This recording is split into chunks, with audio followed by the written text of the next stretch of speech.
There was a man who killed a buffalo bull to no purpose, only he wanted its blood on his hands. It was a great, old, noble beast, and it was a long time blowing its life away.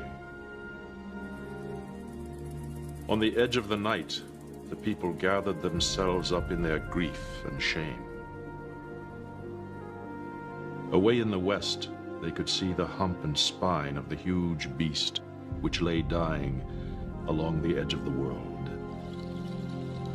They could see its bright blood run into the sky, where it dried, darkening, and was at last flecked with flakes of light.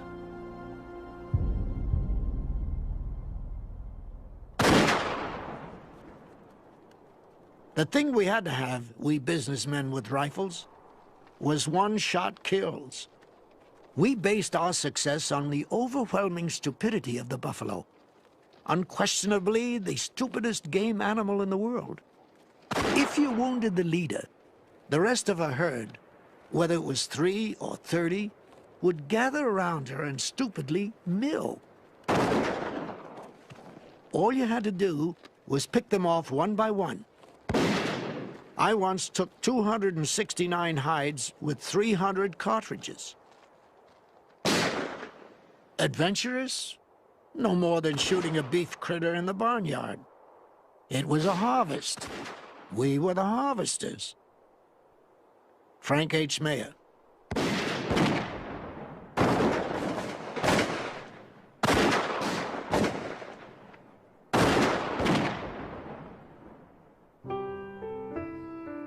Frank Meyer and thousands of other buffalo hunters swarmed onto the plains. Some stopped shooting just long enough to cool their overheated rifle barrels with canteens of water. When the water ran out, they urinated down the barrel and kept shooting. Up and down the plains, those men ranged. Behind them came the skinners with their wagons.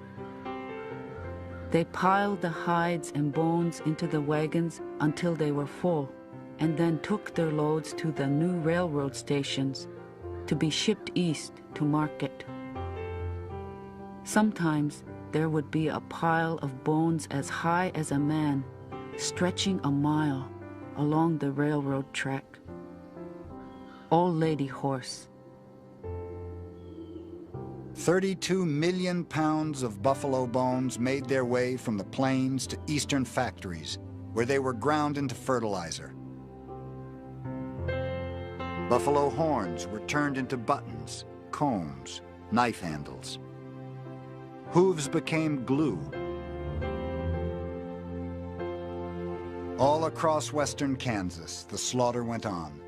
Perhaps as many as 3 million buffalo killed in the 2 years since the coming of the railroad.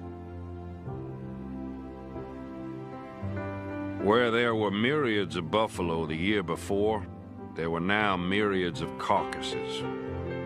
The air was foul with a sickening stench, and the vast plain, which only a short 12 months before teemed with animal life, was a dead, solitary, putrid desert. Colonel Richard Irving Dodge.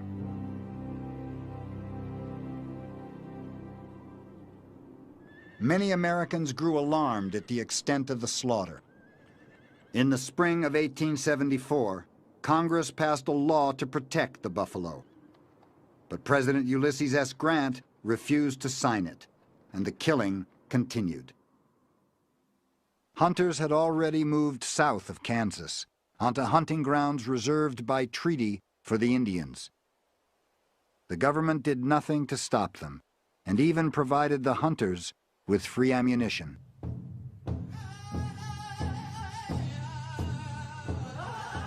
You white people make a big talk, and sometimes war. If an Indian kills a white man's ox to keep his wife and children from starving, what do you think my people ought to say and do when they themselves see their buffalo killed by your race, when you are not hungry? Little Robe.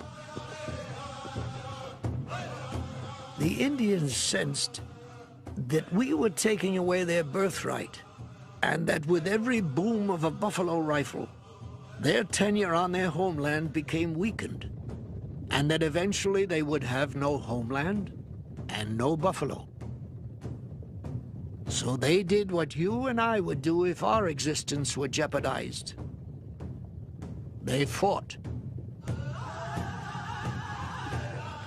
In the summer of 1874, the Kiowas, Comanches, Arapahoes, and Southern Cheyenne rose up and drove out the hunters and any other whites they came across.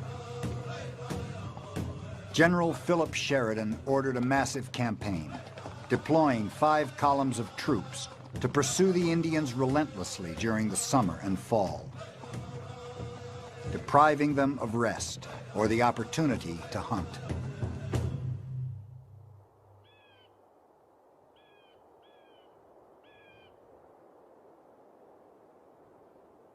By the next spring, virtually all of the resisting bands on the southern plains, desperate now for food, had been driven back onto the reservations. The buffalo hunters went right back to work.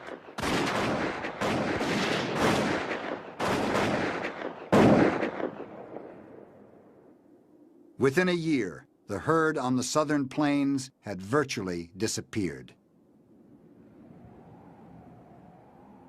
One by one, we put up our buffalo rifles and left the ranges. And there settled over them a vast quiet. The buffalo was gone. Maybe we served our purpose in helping abolish the buffalo. Maybe it was our ruthless harvesting of him which telescoped the control of the Indian by a decade or maybe more. Or maybe I'm just rationalizing. Maybe we were just a greedy lot who wanted to get ours, and to hell with posterity, the buffalo, or anyone else, just so we kept our scalps on and our money pouches filled. I think maybe that is the way it was. Frank H. Meyer.